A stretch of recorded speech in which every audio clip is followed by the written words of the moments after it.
Republicans are deflated and demoralized, and we're not going to turn out this year. I tell you, it is great to be in a crowd of good Republicans like this. I was campaigning down in a little bit farther east from here, and I was going through this big room and a bunch of people, and there's one fellow standing up against the wall, his arms crossed, kind of staring at me. And I said, you know what, I'm going to go up there and win that guy's vote. So I went up and said, sir, I'm Richard Hudson. I'm a Republican running for Congress in the 8th District. I'd like to have your vote. He said, I wouldn't vote for you if you were St. Peter. Kind of took me back a little bit, and I said, well, sir, if I was St. Peter, I'm pretty sure you wouldn't be in my district.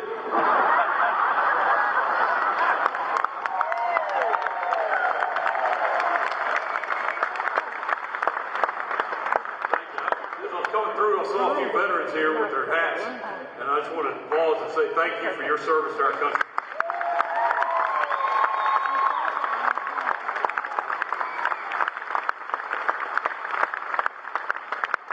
And we today stand on the shoulders of those who've gone before us, those who sacrificed for the freedoms we enjoy every day.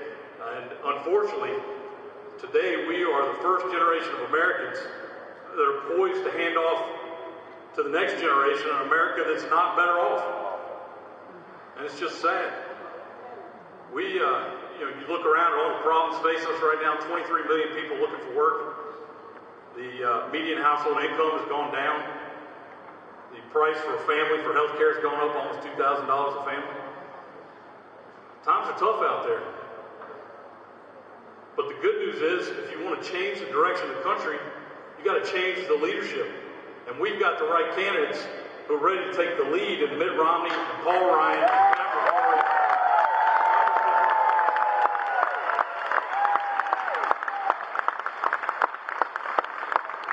What these candidates understand and what I understand is this election is not about politics. It's not about one person or another or one party or another. It's about people. It's about real people out there who are suffering. I had an opportunity to go down to Tampa and speak at the Republican convention. What an amazing experience to get on a big stage like that. It's been said that besides Marco Rubio's speech, which was amazing, wasn't it? I've heard it said that besides his speech, my speech was the best 2 minutes of the whole convention. Of course, that was my mother who said that. But, anyway, it was a real honor, but I accepted it right away because I knew it would give me an opportunity to get a big stage to talk about real people right here in North Carolina who are suffering because of the economic policies of Barack Obama, supported by Congressman Larry Kissel. And so I talked about real people I've met. There's a home builder in Monroe who said, Richard, I can't even see a chance for profits in the future. He said, I'm just taking any job I can get, no matter how small, remodeling work, repair work, just so I don't have to lay off any more of my employees. I mean, just struggling to keep his head above water. And I hear that over and over from small business people out there. And I also talked about the woman I met up in Thomasville who said, Richard, I'm supporting 2 men at home. My husband who was just laid off, and my son who just graduated from college and can't find a job. And I hear that over and over. I see young people here in the crowd. 50% of college graduates can't find a job. 50%. What kind of America are we leaving to future generations? My opponent, Larry Kissel, you can describe his economic program as waste, borrowing, and spending. He voted for the stimulus bill that President Obama put up, wasted $821 billion at the time. Now it's 1-point-something trillion with interest. They created this new Washington, D.C. term. It's called road renourishment. Sounds pretty fancy, doesn't it? They're filling potholes with your stimulus dollars. That didn't create jobs. They wasted that money. Unemployment in North Carolina is over 9.7%. And there are communities in the 8th District right here outside of Charlotte that are in double digits, even as high as 20%. And we can do better. We can absolutely do better. Because we understand the American dream, and Barack Obama doesn't get it. I think about when I was a little boy, I lived in a little town east of here, and my favorite Sundays was when my parents would take my sister and me to the Holiday Inn for the all-you-can-eat buffet. You know what I'm talking about? That was the biggest buffet I'd ever seen in my life. I loved the Sundays when we went to the Holiday Inn. And so after church, we'd drive out to the Holiday Inn by the interstate, but on the way, we'd go past the biggest house in town. It was a big white house with white columns sitting up on a hill. And I can remember driving by there and my mother pointing out the window and saying, "Richard, look at those greedy old people, or greedy rich people up there." She didn't say that. She said, "Richard, if you stay in school and work hard and get a good job, one day you can have a house like that." That's the American dream.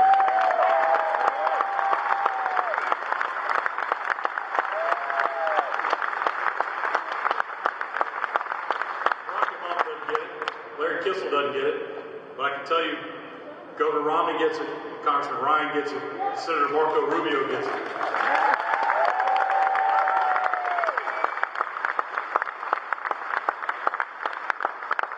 So I'll just leave you with the bottom line. I said it before. If you want to change the direction of the country, you got to change the people in charge.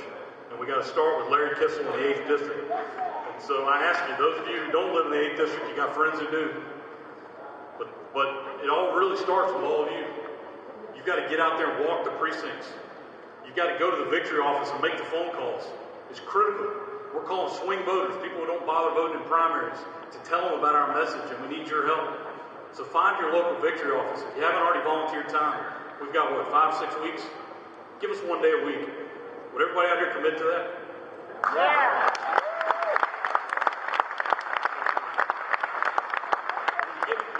Tonight, get your email and send an email to everybody in your address book and tell them why this election is so important. Tell them why Mitt Romney's vision for America is better than Barack Obama's record of failure. Everybody in your email book. And tell them about our conservative judges, because they've made our judges races nonpartisan so they can sneak their liberal judges in.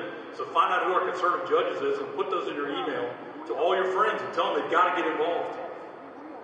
We've only got 5 or 6 weeks, 40 days, and the entire future of our country hangs in the balance. And so I ask you to join me. Let's go out there and roll up our sleeves and get to work and elect Republicans and turn this country around. Thank you.